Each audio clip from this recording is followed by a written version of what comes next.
On behalf of our center and our partners, the World Economic Forum and the Bill and Melinda Gates Foundation, I'd like to extend a very warm welcome to our audience here in New York, as well as our larger virtual audience participating online today. The Event 201 scenario is fictional. Today's scenario is going to simulate meetings of a multi-stakeholder group called the Pandemic Emergency Board. We're at the start of what's looking like it will be a severe pandemic. And there are problems emerging that can only be solved by global business and governments working together. There's been some conspiracy theories that are around about the potential that pharmaceutical companies or the UN have released this for their own benefit. And maybe this is a time for us to showcase some cases where we are able to bring forward some bad actors and leave it before the courts to decide whether they have actually spread some fake news. A new coronavirus.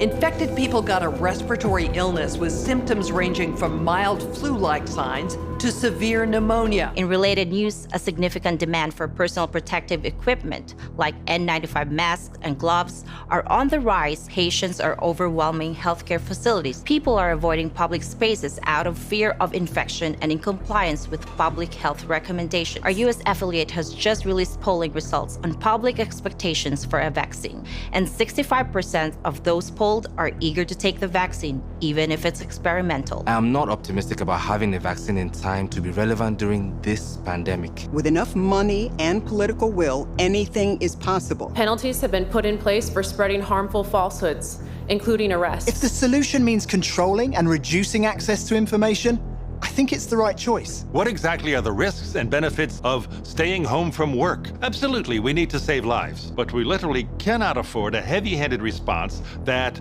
suffocates our economy. The world saw large-scale protests and in some places riots. This led to violent crackdowns in some countries and even martial law. The public lost trust in their respective administration. Economists say the economic turmoil caused by such a pandemic will last for years. The societal impacts, the loss of faith in government, the distrust of news, and the breakdown of social cohesion could last even longer. We have to ask, did this need to be so bad?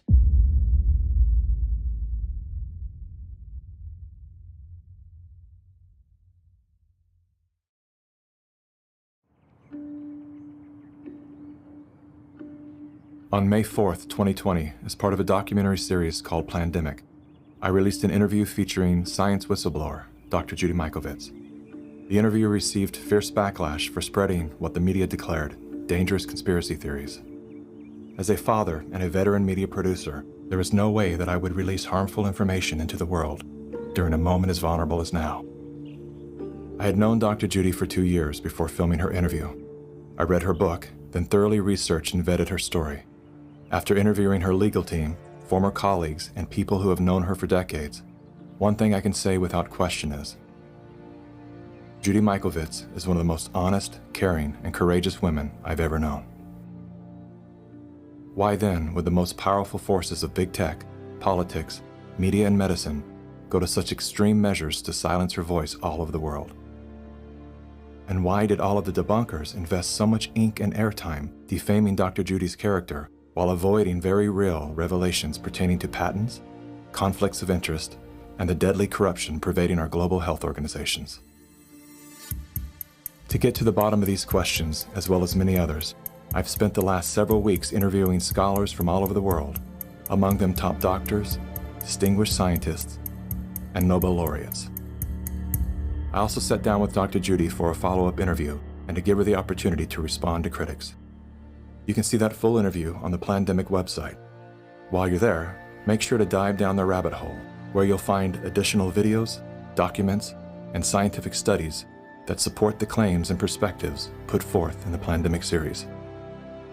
Here are a few highlights from my follow-up interview with Dr. Judy.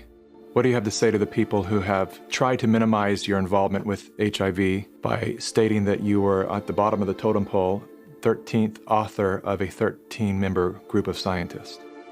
Well, the 13th author is the senior author. So that means they're the most important author. Why did you agree to retract your own XMRV paper? The paper was actually force retracted. I was actually being held in jail. You told me that you had financial offers to remain silent.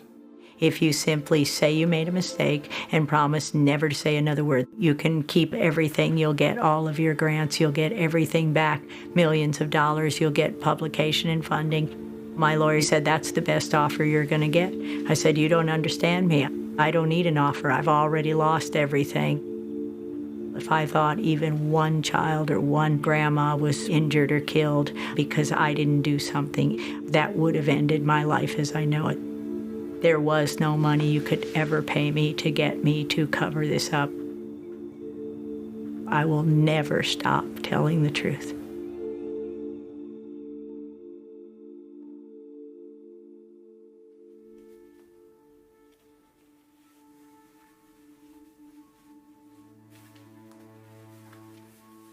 I'm the developer of Linguistic Genomics, which was the first platform on which you could determine the intent of communication rather than the literal artifact of communication.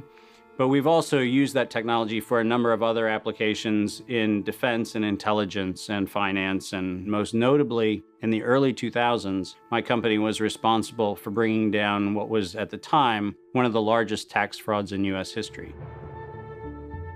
We maintained a series of inquiries into every individual, every organization, and every company that is involved in anything that either blurs the line of biological and chemical weapons or crosses that line in any of 168 countries.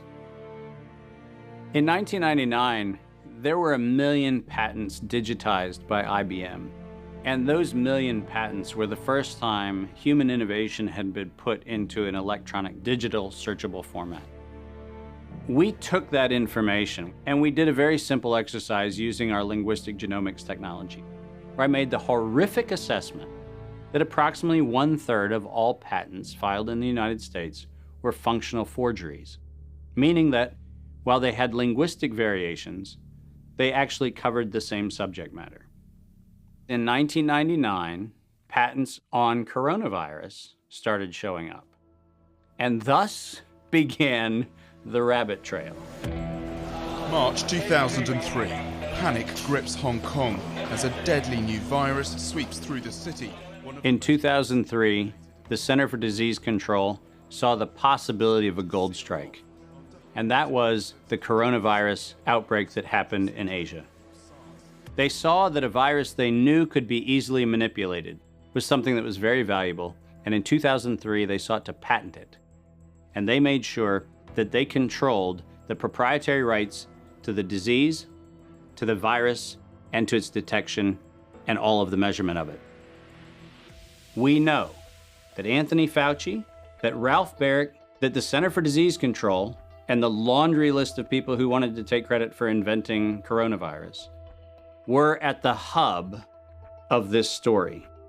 From 2003 to 2018, they controlled 100% of the cash flow that built the empire around the industrial complex of coronavirus. The World Health Organization has officially named the novel coronavirus the novel coronavirus outbreak. The World Health Organization has declared an international public health emergency.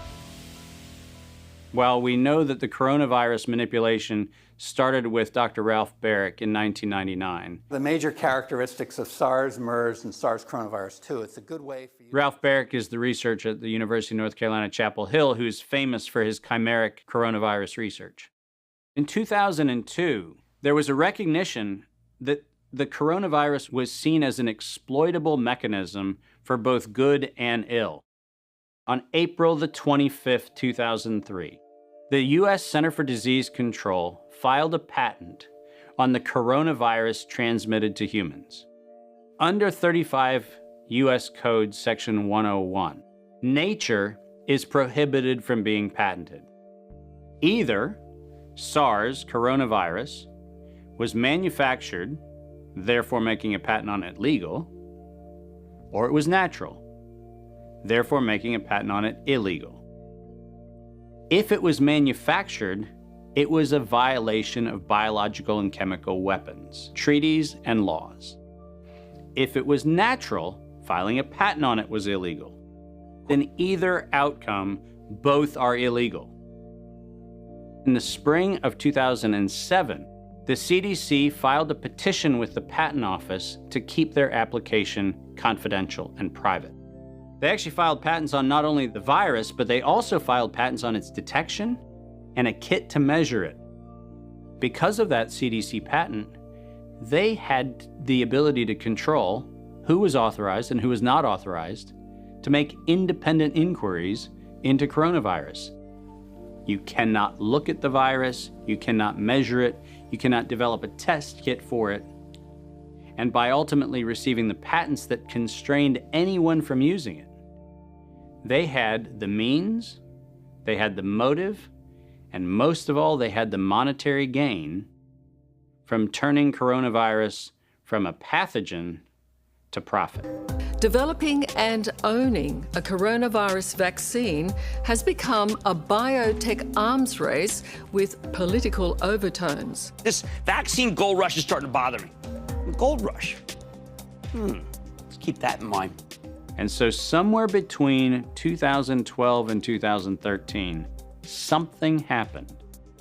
The federal funding for research that was feeding into places like Harvard, Emory, University of North Carolina, Chapel Hill, that funding suddenly became impaired by something that happened at the NIH, where the NIH got this little tiny moment of clarity and said, I think something we're doing is wrong. And in 2013, the NIH said, gain-of-function research on coronavirus should be suspended. The National Institutes of Health had a moral and social and potentially legal reason to object to research.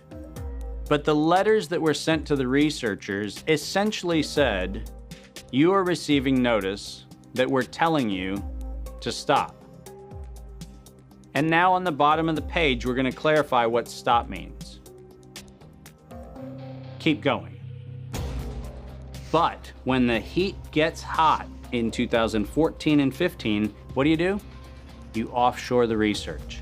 You fund the Wuhan Institute of Virology to do the stuff that sounds like it's getting a little edgy with respect to its morality and legality, but do you do it straight way? No. You run the money through a series of cover organizations to make it look like you're funding a US operation, which then subcontracts with the Wuhan Institute of Virology. The US could say, China did it. China could say, the US did it. And the cool thing is, both of them are almost telling the truth. Where did the coronavirus come from? There is a new investigation into its origins. U.S. intelligence officials tell NBC News that they are examining whether the virus accidentally came from a Chinese lab. Chinese officials pushing back against that claim on Thursday, tweeting that it might be the U.S. Army who brought the epidemic to Wuhan. I was the first person in the world to look at an epidemic and study its characteristics and prove that it was due to biological warfare and was not a natural occurrence. So I published that 28 years ago. Early in this pandemic, I did not think the coronavirus was a natural occurrence from bats. I feel quite convinced that this was a laboratory-designed organism. There have been hundreds and hundreds of leaks from high-containment laboratories that do research on pathogenic coronaviruses and other potentially lethal organisms. I was particularly interested in a paper that came out in Nature Medicine by 5 scientists claiming, and it was definitely a natural occurrence rather than a lab construct. But the arguments they used did not hold water. They didn't really make a lot of scientific sense. And yet all kinds of very important people started parroting what this paper said.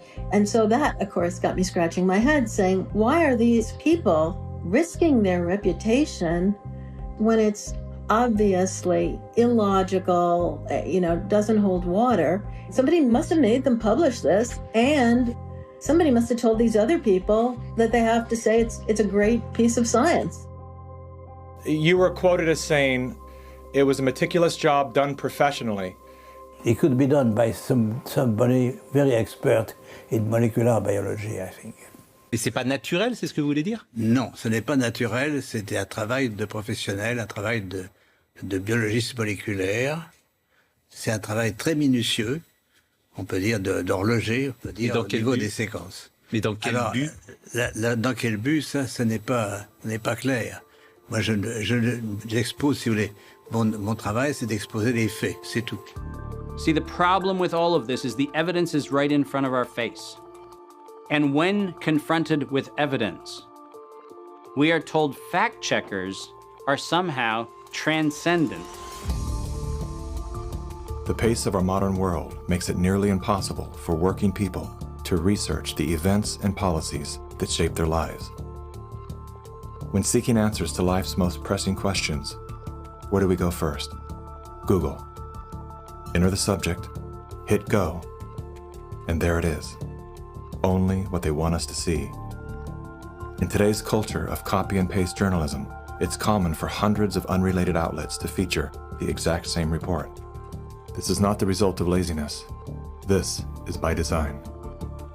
When we see identical headlines across seemingly unrelated platforms, the logical mind concludes, well then, it must be true. The illusion that numerous news sources have arrived at the same conclusion gives us confidence to share the chosen narrative. And just like that, we become the unwitting pushers of propaganda. Search engines are the holy grail for those seeking to control the narrative. Google is already more powerful in terms of its control over people's lives than almost every government on the planet. As the most influential search engine in the world, through its ubiquitous reach, Google has more power to influence U.S. elections than any foreign nation. You testified before this committee. You said in subsequent elections, Google and Facebook and Twitter and big text manipulation could manipulate as many as 15 million votes in a subsequent election? And the methods that they're using are invisible, they're subliminal, they're more powerful than most any effects I've ever seen in the behavioral sciences, and I've been in the behavioral sciences for almost 40 years. The blacklists is something that Google said didn't exist, and they testified that under oath. And nothing but the truth, so help you God. I do. Now, me as an engineer, I just did a search on Google's internal search engine, and guess what I found? It had blacklisted search terms like cancer cures. Why is Google deciding what people can and cannot search for? What was once an efficient tool for navigating the world of information is now a network for global surveillance, data collection, and social engineering. Now let's take a look at a few of the most commonly used fact checkers, beginning with Snopes. The husband and wife duo of David and Barbara Mickelson founded Snopes.com in 1995. They had no journalism background or training whatsoever. They built their fact-checking empire by using Google as their primary verifying source. The Mickelsons divorced in 2015. Barbara sued David for embezzling money that he had allegedly spent on prostitutes, as well as a lavish honeymoon with his new wife, who worked as an escort in Las Vegas before joining the Snopes cast of characters. In 2017, David Mickelson's new business partners filed a lawsuit accusing Mickelson of multiple counts of fraud and embezzlement. Snopes proclaims to be the internet's go-to source for discerning what is true and what is total nonsense. Yet one glance at their history of fact-free checking tells another story. When Dr. Mikovits claimed she was arrested without a warrant and jailed without a charge, Snopes rated her statement false. Had they bothered to explore the arrest documents, they would have seen that indeed there was neither a warrant nor signatures to officiate a charge, a fact that I confirmed with members of Dr. Mikovits' legal team. Was there a search warrant? No. And was she ever charged? No. Never charged with a crime. 100% correct. Judy has never been charged with any crime. Facebook's fact-checking arm, PolitiFact, is owned by the Poynter Institute, which has received substantial funding from big pharma allies such as Google and the Bill and Melinda Gates Foundation. Like Snopes, PolitiFact has a history of misleading the public. In late January of 2019, PolitiFact, Snopes, and FactCheck.org raced to squash the notion that coronavirus and its treatments were patented. They reviewed only 3 of the 4,452 publicly available patents, which unmistakably show that SARS coronavirus detection and treatment had been widely patented by both the public and private sectors. Facebook's founder pledged to the WHO, saying they would remove false claims and block exploitative ads. They're working with the World Health Organization and with the NHS, so they have a hotline, if you like, from those official sources. Wikipedia is the go-to destination for introductions to people, places, and things. Even the all-knowing Amazon Alexa calls on this digital encyclopedia. Alexa, who is Dr. Judy Mikovits? According to Wikipedia, Judy Ann Mikovits is a former American research scientist who is known for her discredited medical claims. She has been described as an anti-vaccination activist and a promoter of conspiracy theories, and has been accused of scientific misconduct. Wikipedia is supported by the Wikimedia Foundation, a non-profit parent organization with a long history of politically tied funders. Many named, many anonymous. What exactly does a Wikipedia donor receive in exchange for their generosity? What began as an unbiased open-source platform is now weaponized to undermine the work and reputation of anyone deemed a threat to its stakeholders. And once they smear you, they lock you out from making corrections to your own bio. In summary, most independent fact-checkers are neither independent nor factual. Simply put, they are political spin machines. And so what they have done is they've decided that there's an approved narrative. If it is in line with the CDC's public pronouncements, and if it's in line with the World Health Organization public pronouncements, it is presumed to be correct. I don't have to remind many Americans that the Center for Disease Control was the one that said you should use DDT in your homes. Used right, it is absolutely harmless to humans and animals. Remember the name, DDT.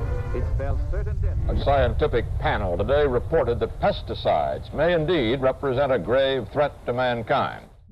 Remember the swine flu scare of 1976? That was the year the U.S. government told us all that swine flu could turn out to be a killer, and Washington decided that every man, woman, and child in the nation should get a shot to prevent a nationwide outbreak, a pandemic. Well, 46 million of us obediently took the shot. Did anyone ever come to you and say, there's the possibility of neurological damage if you get into a mass immunization program? No. No one ever did? No. I can't believe that they would say that they did not know that there were neurological illnesses associated with influenza vaccination. That simply is not true. We did know that. Then he's lying. I guess you would have to make that assumption. Then why does this report from your own agency list neurological complications as a possibility? You didn't feel it was necessary to tell the American people that information. Dr. Sensor's CDC also helped create the advertising to get the public to take the shot. The vaccines are safe, so roll up your sleeve. And now Americans are claiming damages from Uncle Sam amounting to $3.5 billion. By far the greatest number of the claims, 2/3 of them, are for neurological damage or even death. There are serious concerns tonight about how well the CDC controls dangerous germs at its own labs after yet another safety lapse. For the third time in a month, the CDC acknowledged deadly pathogens were handled incorrectly in government labs.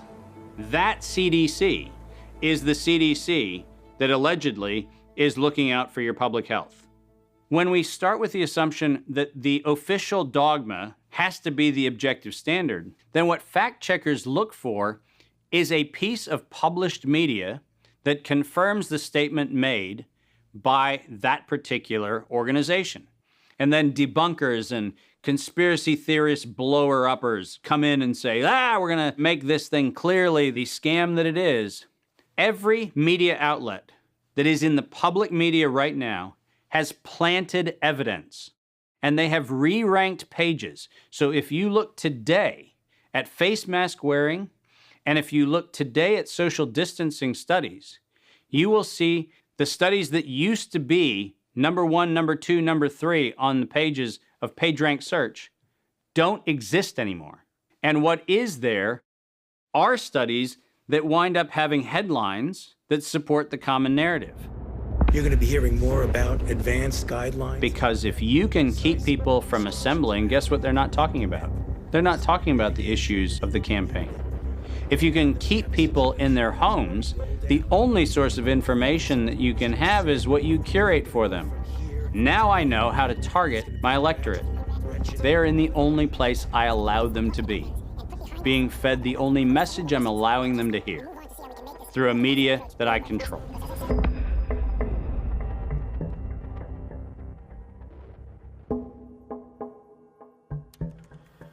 Since the invention of the printing press, there's been a battle to control disseminated information. In the early 1900s, oil tycoon John D. Rockefeller took control of every newspaper and news editor of his era. He became America's first billionaire, paving the way for the power-hungry ever since. Thus began the gold rush for the modern world's most precious resource, the narrative. Do you have any people being paid by the CIA who are contributing to a major circulation American journal? During a Senate committee investigation, it was revealed that the CIA had been conducting a covert operation to infiltrate and control U.S. media. They called it Operation Mockingbird. We do have people who submit pieces to American journals. Do you have any people paid by the CIA who are working for television networks? This, I think, gets into the kind of details, Mr. Chairman, that I'd like to get into in executive session. Over 3,000 CIA contracted and trained operatives were placed in key positions within top media outlets. Posing as editors and journalists, these well-paid actors never dared to question the effect of their lives on the world beyond their cozy studio. How often does the CIA manipulate the media in this way? It goes beyond your wildest imagination. Setting up student organizations so they could draw radical students in. 5,000 university professors co-opted to help the CIA manipulate people's minds. Journalists in the U.S., including big-name journalists, co-opted to function routinely to help the CIA put out stories and biases to the world. As this 1952 CIA memo says, the aim is controlling an individual to the point where he will do our bidding against his will. It's a great brainwashing process to change the perception of reality of every American to such an extent no one is able to come to sensible conclusions in the interest of defending themselves, their families, their community, and their country. Would you say that continues today? Well, I would think probably for a reporter it would continue today, but because of all of the revelations, I think you've got to be much more careful about it. So how do we know that Operation Mockingbird still isn't in effect? Well, we don't. It was the Telecommunications Act of 1996 that opened the door for predatory corporations to monopolize the industries of print and broadcast. This bill protects consumers against monopolies. It guarantees the diversity of voices. Today, a handful of corporate empires own and control the vast majority of everything you read, hear, and watch. From the biggest movie studios, television and radio networks, newspapers and magazines, to the vast universe of internet news and entertainment sites. Amazon has transformed its operations in response to COVID-19 to protect employees and keep packages flowing. The company is keeping its employees safe and healthy while still delivering those packages to your doorstep. The company is keeping its employees safe and healthy. The company is keeping its employees safe. Millions of Americans staying at home are relying on Amazon. And that is how it works. It's like a house of mirrors, where you're seeing the same thing over and over and over again, except it's distorted. There's an industry that is paid to go after and target journalists, whistleblowers, and inundate our consciousness and the images we see to try to ruin, destroy, or smear the idea that they don't like or the person who's delivering it. You smear somebody with falsehoods and all the rest, and then you merchandise it. And then you write it, and they'll say, see, it's reported in the press, So they have that validation that the press reported the smear, and then it's called the wrap-up smear. Now I'm going to merchandise the press's report on the smear that we made. And it's a tactic. Welcome back, everybody. News personalities are not the only high-paid actors to serve the propaganda machine. Most late-night talk shows are owned by the same corporate overlords and thus follow the same script, only laced with a laugh. Our main story tonight concerns conspiracy theories. Last Week Tonight with John Oliver featured a skit entitled Coronavirus Conspiracy Theories. Like the claim that the moon landing was faked. First thing to note here is that Mr. Oliver opens with commentary about conspiracy theories that are completely unrelated to coronavirus. This is the standard tactic used by propagandists to set a tone so that anything that follows will be seen through the lens of absurdity. Plandemic, a pseudo-documentary filled with a hodgepodge of conspiracy theories. Mr. Oliver then does his best to debunk Dr. Judy's claim that she was arrested but never charged with a crime. She was absolutely criminally charged. This was not an oversight, but a blatant lie. Prior to the taping of this episode, Mr. Oliver had the official arrest documents that clearly prove that Dr. Judy was never charged with a crime. Mr. Oliver then attempts to debunk the idea that a beach, aka nature, holds any value in boosting our body's natural immune system. Instead of challenging the point with science, he kills it with a smear. Everything that you just said is insane. Television is not the truth. We deal in illusions, man. None of it is true. But you people sit there day after day, night after night, all ages, colors, creeds.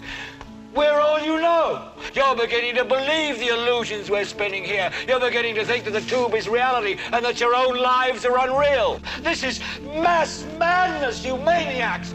In God's name, you people are the real thing. We are the illusion. So turn off your television sets. Turn them off now. Turn them off right now. Turn them off and leave them off. Turn them off right in the middle of the sentence I'm speaking to you now. Turn them off.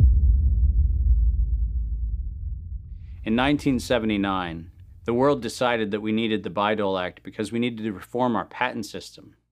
And one of the modifications was we allowed recipients of federal funding to patent and retain economic interest in the research that the public paid for.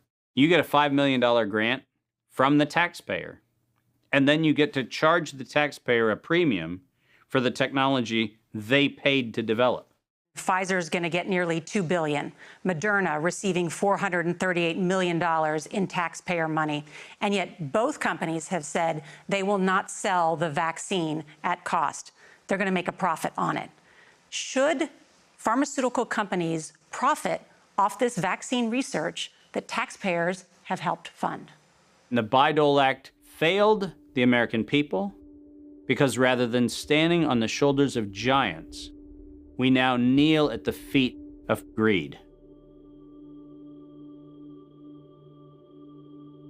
My systems flagged anomalies when I started seeing nonprofits and corporates and cover financing for coronavirus programs in the late summer and fall of 2019. Our first red flag came out when we read the World at Risk scenario. Now, there's an organization called the Global Monitoring Preparedness Board. This organization is a part of the World Health Organization, and this board includes Dr. Elias from the Gates Foundation and Anthony Fauci from NIAID. These two individuals, plus the director of the Center for Disease Control in China, come out with a recommendation that says that by September 2020, 2 global pandemic preparedness exercises have to be completed.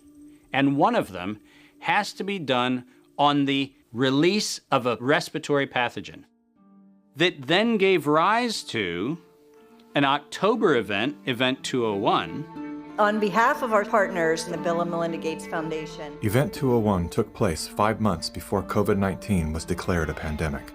The participants of the event are some of the same people that are now deeply involved in the real pandemic and profiting from it as well. Event 201 was a scripted, multi-camera, live event that was broadcast globally via the internet. An event of this complexity and magnitude would take months to write, prep, and produce, placing the conception date at least 1 year prior to the actual pandemic There is no question that there will be a surprise outbreak. Anthony Fauci knew as early as January of 2017 that we would see an outbreak before the end of 2020. Even Bill Gates, a man with no medical training, knew it was coming. If we start now, we can be ready for the next epidemic.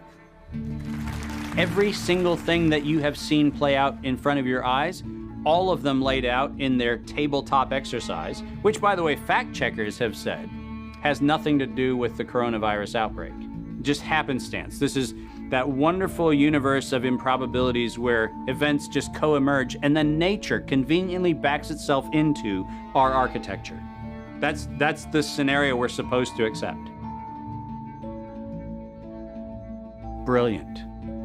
Some countries have banned travel from the worst affected areas. The president has made a decision to suspend all travel to the United Kingdom and Ireland. Dis and misinformation circulating over the internet. Across the world, misinformation about the virus is being shared online. A significant demand for N95 masks and gloves are on the rise. The demand for N95 masks to prevent the deadly airborne virus has surged. We could eventually have 52 million treatment courses per year, but it will take many months to get there. We're still many months out from having something that we can really deploy to the public. And 65% of those polled are eager to take the vaccine, even if it's experimental. A new poll finds that 49% of Americans say they would get a COVID-19 vaccine should an effective one be discovered. I'm curious, who wrote the Event 201 script? If the visionaries of the event knew at least 1 year in advance what was needed, why didn't they take care of those things? Considering that Bill Gates has donated half of his fortune to make the world safer, why didn't he help to better prepare our hospitals and frontline workers? Why didn't any of the event's wealthy sponsors do something?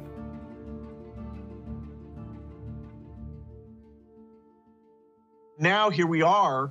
You know, we didn't simulate this, we didn't practice. On behalf of our partners in the Bill and Melinda Gates Foundation. So both the health policies and economic policies, we find ourselves in uncharted territory. Event 201 was not the first scripted exercise to prophesize the future with astonishing accuracy. Leaders of global health and business have been seeding reality with fictional scenarios for several decades. The scenario, obviously, is fictional. 1 year prior to Event 201, many of the same sponsors, hosts, and actors came together to produce a tabletop pandemic simulation for a fictional virus they branded Clade X. 1 year to produce a vaccine for this is too long. We should have stockpiled, we didn't, but we're going to have to look at that vaccine question to see if we can speed up the delivery. And if we do not have the public with us, we're in big trouble. In 2010, the Rockefeller Foundation released a 54-page document called Scenarios for the Future of Technology and International Development. Page 18 features the pandemic scenario, Lockstep, a world of tighter top-down government control and authoritarian leadership, with limited innovation and growing citizen pushback. China's government was not the only one that took extreme measures to protect its citizens from risk and exposure. During the pandemic, national leaders around the world flexed their authority and imposed airtight rules and restrictions, from the mandatory wearing of face masks to body temperature checks at the entries to communal spaces like train stations and supermarkets. Even after the pandemic faded, this more authoritarian control and oversight of citizens and their activities stuck, and even intensified. We are living in a time where leadership, unfortunately, is compromised. And by that I mean that individuals are placed in power for their ability to be influenced, not their merits of leadership. Nothing could be clearer than the leadership of the World Health Organization. The World Health Organization is the institution granted exclusive power to guide and protect the health and wellness of humanity. The WHO is sustained by private donations, the bulk of which are made by pharmaceutical and biotech corporations who have a vested financial interest in the organization's support. In 2017, the Associated Press reported that the WHO routinely spends about $200 million a year on travel expenses, more than what it spends to fight some of the biggest problems in public health, including AIDS, tuberculosis, and malaria combined. The WHO's repeated issuing of inaccurate and bad advice is not merely the result of incompetence, but rather the direct result of the Communist Party of China deliberately buying out WHO's leadership. On the nomination of the Executive Board, appoints Dr. Tedros Adhanom Ghebreyesus as Director General of the World Health Organization. Tedros Ghebreyesus is the World Health Organization's first Director General that isn't a medical doctor. No Tedros for WHO! No Tedros for WHO! The appointment to the organization's highest position was controversial, given that in his previous role as Ethiopia's health minister, Tedros was accused of covering up 3 major health epidemics. Tedros is no stranger to controversy. As a former Minister of Health in Ethiopia, he has been accused of an alleged cover-up of 3 possible cholera epidemics. Prior to his appointment, Tedros was a high-ranking member of the Tigray People's Liberation Front, a brutal and corrupt political group responsible for crimes against humanity, including bombings, kidnappings, tortures, and killings. How does a man with such a controversial past score the top position at the world's most influential health organization? I have known Bill and Melinda for many, many years now. While serving as Ethiopia's health minister, Tedros became intimately intertwined with both the Gates Foundation and the Clinton Foundation. The health minister of Ethiopia, one of the ablest public servants I ever worked with. With the backing of the 2 most powerful foundations on earth and the full support of the Communist Party of China, Tedros was a shoo-in. We will have many body bags in front of us if we don't behave.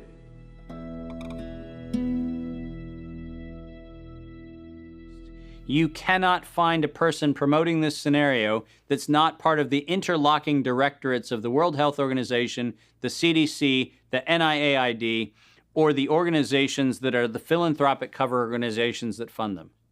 We now know that there are over 1,300 patents currently issued and held by organizations that are multiply recipients of funding through the Gates Foundation, through EcoHealth Alliance, through the Sherlock Biosciences connection back into open philanthropy, and all of them also have links directly to NIAID, Anthony Fauci's funding sources. If you have conflicts of interest in the funding and in the decision-making and in the inside knowledge that you have between competing or competitor organizations, that is a violation of the antitrust laws of the United States. These are federal crimes. If you had the power to immediately fix whatever's wrong with our current medical system, where would you start? Conflicts of interest. About 40 or 50 years ago, pharmaceutical CEOs actually went to jail if they knowingly sold a bad product and concealed information about the problems with that product. Since then, all they have done is paid fines. And so selling a product and concealing information about it is okay because paying the fine is considered the cost of doing business. How did the pharmaceutical industry come to capture the rest of the medical industry? And it's because they had so much money to bribe the NIH, the CDC, the FDA, the professional associations, the journals, the medical schools, and everyone else. Around the same time that John D. Rockefeller seized U.S. media, he also hijacked U.S. medicine. When it was discovered that drugs could be produced from petroleum, America's top oil mogul ordered his army of propagandists to invert reality accordingly. Medicines used for thousands of years were suddenly classified as alternative, while the new, petroleum-based, highly addictive, and patentable drugs were declared the gold standard. After buying the German pharmaceutical company that manufactured chemicals of war for Adolf Hitler, Rockefeller leveraged his political influence by pressing Congress to declare natural healing modalities unscientific quackery. Rockefeller then took control of the American Medical Association and began offering massive grants to top medical schools under the mandate that only his approved curriculum be taught. Any mention of the healing powers of herbs, plants, and diet was erased from most medical textbooks. Doctors and professors who objected to Rockefeller's plan were crucified by the media, removed from the AMA, and stripped of their license to teach and practice medicine. Those who dared to speak out were arrested and jailed. When evidence began to emerge that petroleum-based medicines were causing cancer, Mr. Rockefeller founded the American Cancer Society, through which he suppressed that information. John D. Rockefeller is duly credited as the founder of the pharmaceutical industry, and the reason that medical error is currently the third leading cause of death in America. This is not an indictment against doctors. More than anyone, they are under the stranglehold of the single largest lobbying power in Washington. Every year, the pharmaceutical industry spends at least twice the amount as big oil to influence laws, policies, and public perception. Thanks to Mr. Rockefeller, the architect of American monopolies, no industry has more power over our lives than Big Pharma. Part of the problem, and this, by the way, goes back to the 1980s with Microsoft, is Bill Gates found out that it was very difficult to manufacture a way to navigate through the patent universe, saying that it's Microsoft holding the patents. And he became the architect of a very cunning program of putting patents in holding companies that didn't have anything to do with the name of the organization. According to legend, young Bill Gates built his computer empire out of his garage.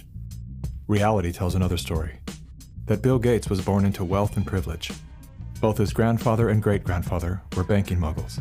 His father, William Gates Sr., was a prominent Seattle-based lawyer and political lobbyist. Through his father, Bill Gates learned the ins and outs of law and politics and how to manipulate those governing forces. I'm Bill Gates, chairman of Microsoft. Bill Gates dropped out of college to start Microsoft. He is credited with inventing the operating system that became Windows. However, he played no part in the invention of Windows. The fact is, he bought an existing operating system from Seattle Computer Products, had it modified, then licensed it to IBM. That didn't stop him from taking all the credit. I don't see Bill Gates as this great creative person. I see him as an opportunist. While Microsoft's co-founder Paul Allen was struggling with cancer, Bill Gates seized the opportunity by attempting to cheat him out of his share of the company's fortune. They were basically talking about how they were planning to dilute my share down to almost nothing. And it was really a shocking and disheartening moment for me. And you were sick? Well, I think I was still probably in the middle of radiation therapy.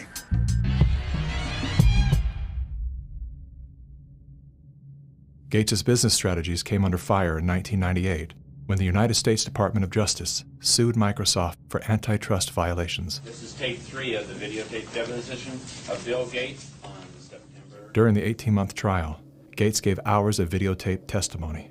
What were the non-Microsoft browsers that you were concerned about in January of 1996? That month. Yes, sir. And what about it? What non-Microsoft browsers were you concerned about in January of 1996? I don't know what you mean concerned. What is it about the word concerned that you don't understand?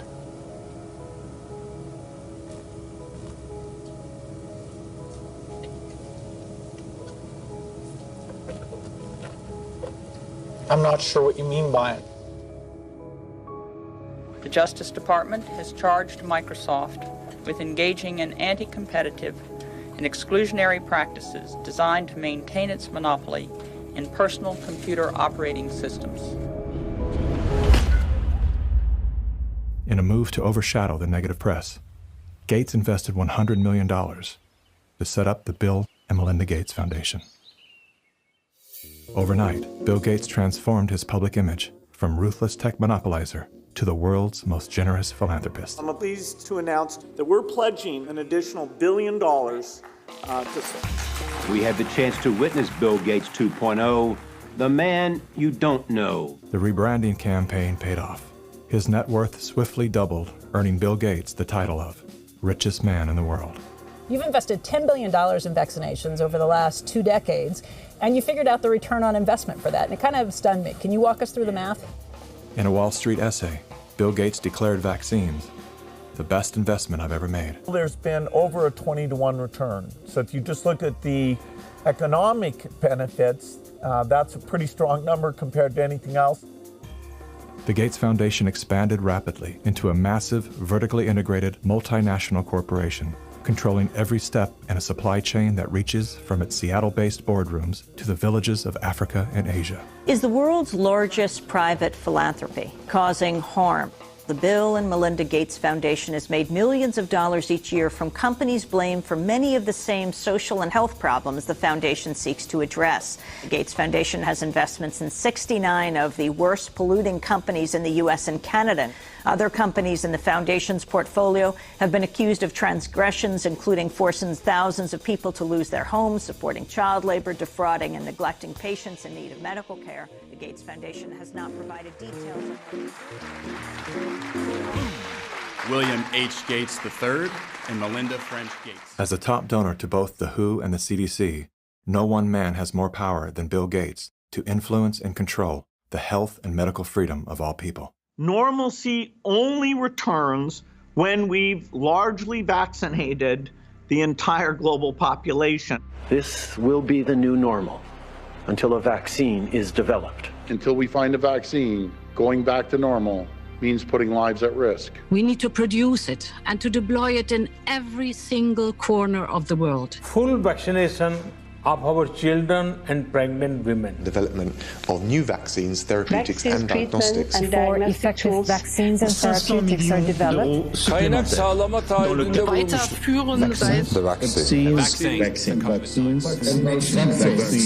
We've already bought the syringes. We already know where it's going to happen. We're thinking about what that's going to be. It's all part of this plan. Our military is now being mobilized, so at the end of the year, we're going to be able to give it to a lot of people very, very rapidly. In 1986, President Ronald Reagan signed the National Childhood Vaccine Injury Act, granting total immunity to vaccine manufacturers. After a decade of lawsuits related to vaccine injuries and deaths, vaccine makers were going bankrupt. In a move to coerce policymakers, vaccine companies threatened to stop making vaccines until they could be legally shielded from liability. To this day, when someone is injured or killed as the result of an adverse reaction, it is the U.S. taxpayers that pay for the damages. Welcome back. Were several Indian tribal girls used as guinea pigs? The report alleges that 2 American pharma giants' untested vaccine was administered to thousands of tribal girls without proper study and paperwork. India was among the hardest hit after Bollywood celebrities were incentivized by the Gates Foundation to urge the public to submit to mass vaccinations. In 2009, tribal children were administered the HPV vaccine.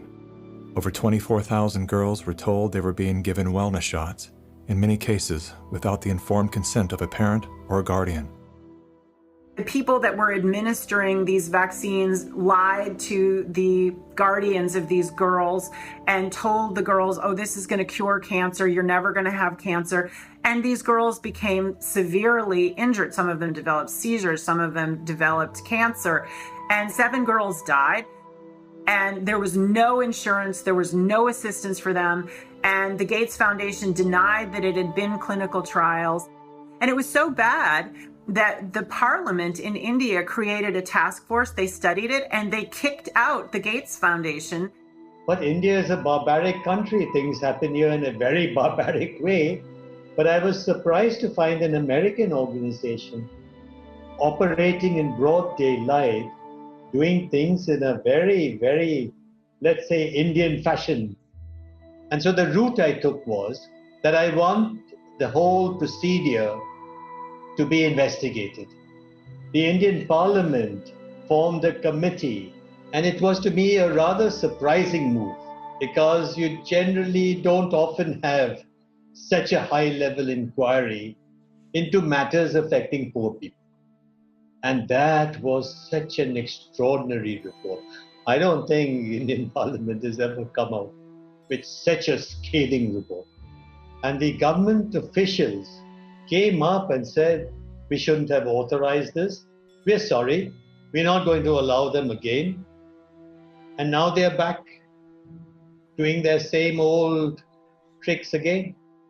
The good news is that human clinical trials can start as early as July 2020 for India's first COVID-19 indigenous vaccine that's been developed by Bharat Biotech. So you can imagine how the manipulation of the media, by the media, the manipulation of public opinion by leaders from all political parties unanimously saying, we want a vaccine. And the worst thing is they are taken as philanthropists, whereas what this actually is the acquisition of political and financial power. And I think the second most populous country with 1.3 billion people is going to be a good base for pharmaceutical companies to make a killing and also kill a lot of people in the process. Yes, I just find it a pity that we haven't been able to get any benefit for the girls who suffered, you know. It's so terrifying as to what they're actually doing with the world. We're taking things that are, genetically modified organisms, and we're injecting them in little kids' arms. We just shoot them right into the vein. A 2018 scientific study released in the International Journal of Environmental Research and Public Health concluded that over 490,000 children in India developed paralysis as a result of the Gates-supported oral polio vaccine that was administered between the years of 2000 and 2017. Using all the usual sleight of hand, US-based media and fact-checkers rushed to bury the story. But thanks to the meticulous work of a team of Indian researchers and doctors, the inconvenient truth lives on the NIH.gov website. It's my honor to introduce Bill and Melinda Gates. Without any medical training, Bill and Melinda Gates founded the Global Alliance for Vaccines and Immunization, through which they fulfill their agenda to vaccinate the world. The foundation has been sued by the governments of some of the poorest and most vulnerable nations for causing serious harm through experimental vaccine programs. If you just look at healthcare workers around the world, they deserve to get the vaccine first. Here in the United States, really, it's going to be Black people who really should get it first, and many Indigenous people. Vaccines were always taught to us that it was safe, it was healthy, this is things that we had to do. But given the position that I am in now as a state legislator, and looking at these studies and reviewing a lot of these studies, is very scary. And I want the African American community to open up their eyes. Of all the places that Mr. Gates could have gone in the world, why did he settle on Africa? It's not because he cares about people that look like me. He cares about an agenda. African bodies have been used as lab rats for many years for Big Pharma. They are using us for trials, they are using us for testing, but as an African, I say no more. Africans, they're tired of becoming the guinea pigs of the world. Their antennas are raised and they are telling each other all over social media. They're on high alert right now. There is a policy of the American government. It's called the Kissinger Report, which was produced in the mid-70s. And it explicitly states that the purpose of the foreign policy in Africa was to reduce the population because they have great mineral resources there. At the time, Kissinger and those involved with the Carter administration wanted to shrink the population, make sure that the Africans do not develop and do not use the resources for themselves, because we in the States, we need them. There is a concerted effort of foreign powers to control the population of Africa. Some children did survive the botched vaccinations last month and will recover, but 15, all under the age of 5, died from fever, vomiting, and diarrhea. Human errors contributed to the unfortunate deaths of the children. How can you believe Big Pharma but not believe these parents when they tell you that their children have been injured by Big Pharma? I don't care how big this corporate machine looks. As a parent, I can tell you, these people will never stop fighting for their kids.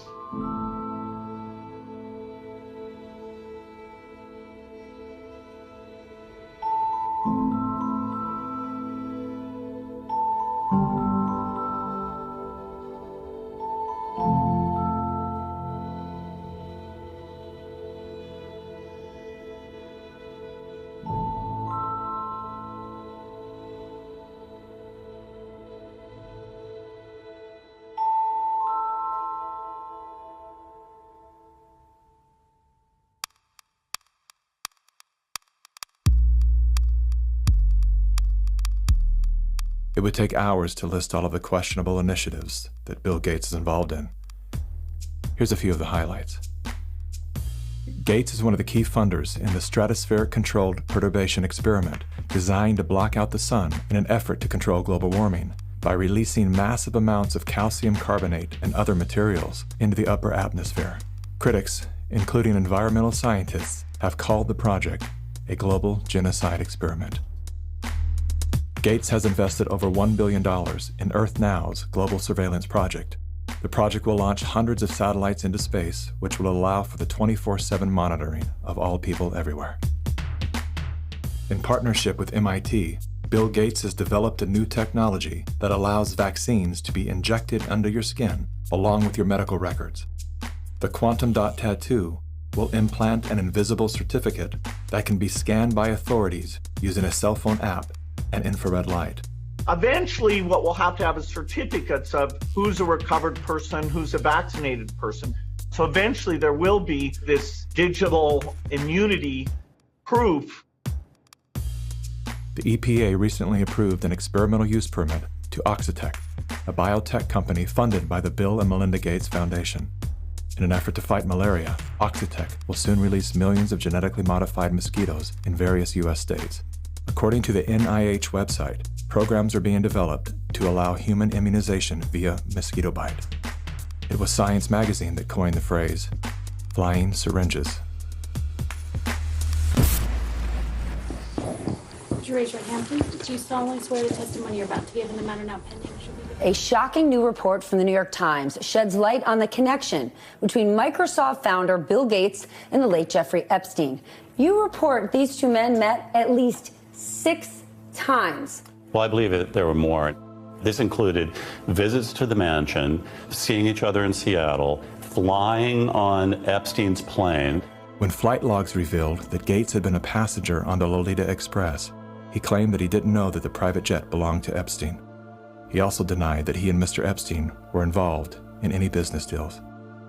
However, an expose by the New York Times revealed that not only did Bill Gates initiate a relationship with Jeffrey Epstein well after he was convicted of sex crimes, but the two were also involved in the process of co-founding a multi-billion-dollar charitable fund. Why would they ever set up a charitable trust benefiting Jeffrey Epstein? That it was all about philanthropy, that Bill Gates just wanted to find new sources of money. Why would one of the richest men in the world choose to partner with the world's most notorious pedophile? A deeper dive into Epstein's world revealed that the two men had more in common than meets the eye. Like Gates, Epstein was a billionaire philanthropist with a passion for science, health, education, and children. The Jeffrey Epstein Foundation donated millions of dollars to top universities, science institutes, medical schools, early education programs, youth initiatives, and international peace accords. Bill Gates is either the most misunderstood man alive or one of the most convincing con men to ever live. Is he a benevolent hero or a malevolent opportunist? Bill Gates.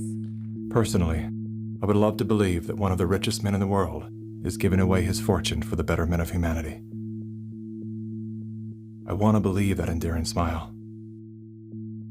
I want to believe that his heart is as soft and warm as his sweaters. At the very least, I want to believe that he's unaware of the damage he's done.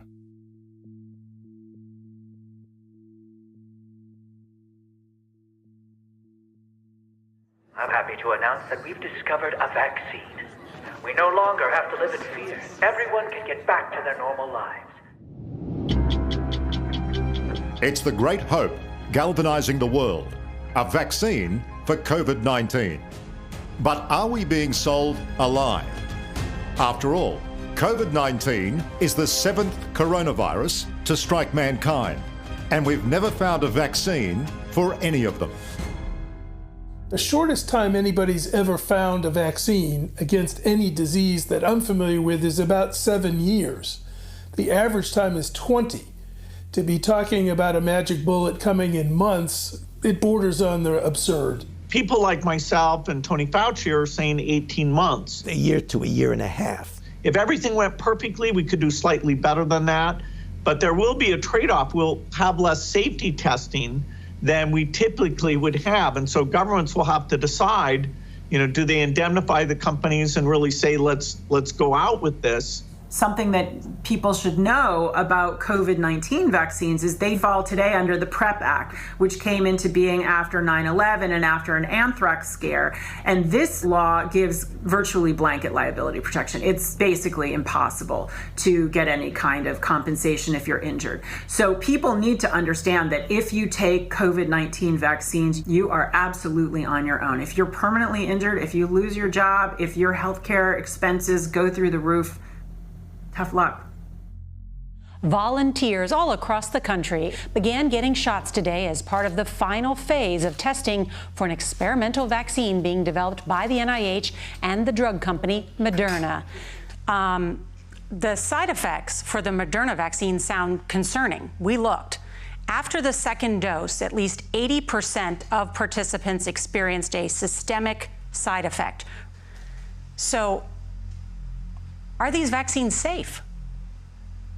Well, the FDA, not being pressured, will look hard at that. The FDA is the gold standard of regulators, and their current guidance on this, if they stick with that, is very, very appropriate. And the side effects were not super severe. That is, it didn't cause permanent health problems for the things there. Moderna did have to go with a fairly high dose, and so to get the antibodies.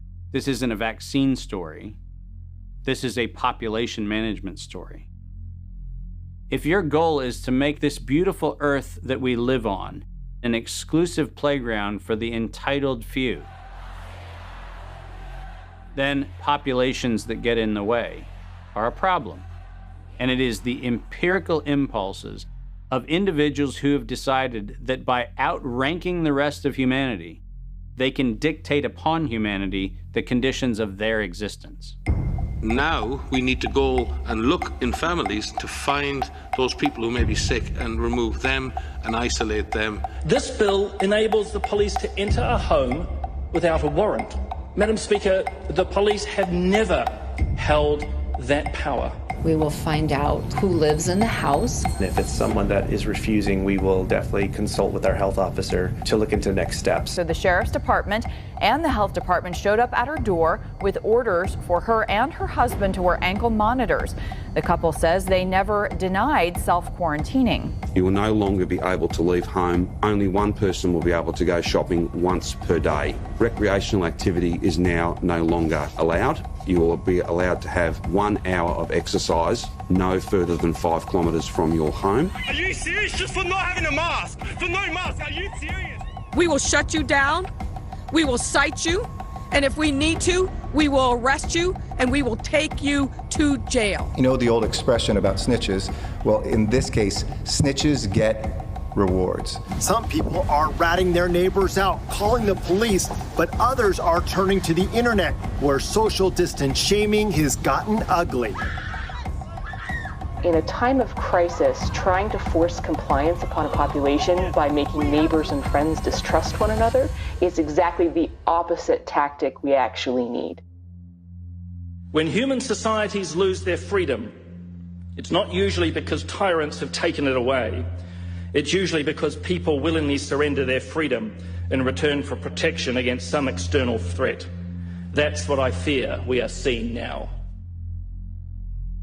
This is a cognitive dissonant moment, which is being imprinted in your brain, just like remember the Great Depression, remember 9/11.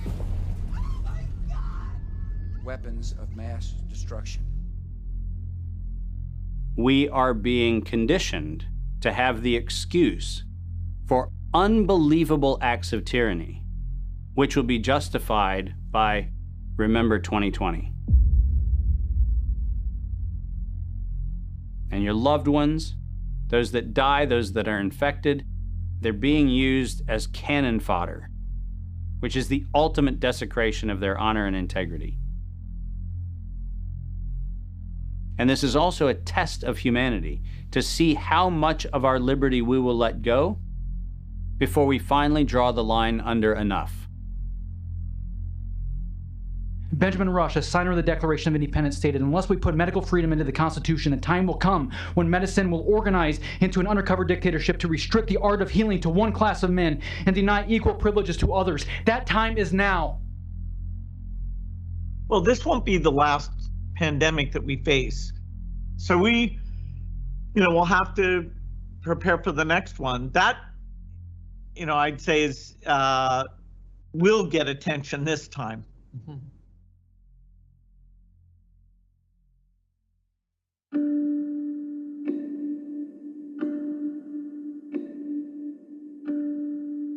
This is not a time for us to go in a mob frenzy, find the perpetrators and haul them into the town square and pillory them. This is a moment for us to recognize that every decision that is being made today by any of the conspiring parties made perfect sense in each increment when each one of those decisions was made. The sum of those incremental steps has led to devastation because they lost touch with their fellow humanity. But that's an invitation for each one of us to examine how we're living and how not a single decision we make, not one, in any moment, is without consequence. This is our moment to reclaim our humanity.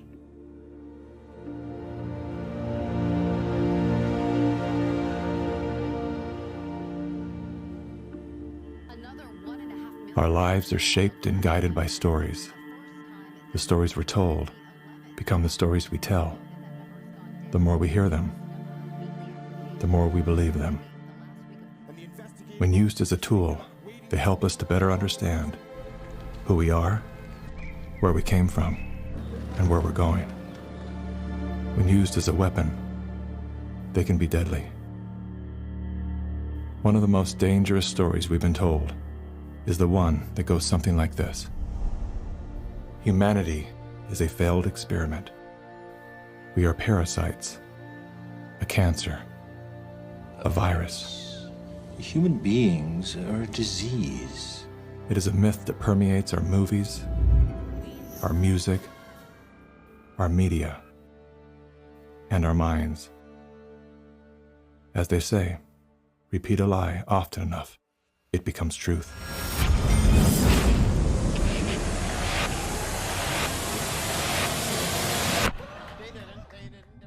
Perhaps that was the goal of the authors of that story. We feel too afraid to have kids because we feel that we're heading towards civilization breakdown as a result of... Fear shuts down the part of our brain designed to solve problems. Without that ability, we look for others to guide and save us. In doing so, we lose touch with our most primal nature. We forget that we are an extension of the most brilliant and resilient ecosystem in the universe. We stop eating food grown from the earth and begin consuming products processed from machines. We trade medicines that heal for drugs that harm. We abandon love and liberty for debt and dependency. The good news is, our story is not over. The climax has yet to come. That moment when the hero rises from defeat, summoning a force they forgot they had. A force within, a force of nature.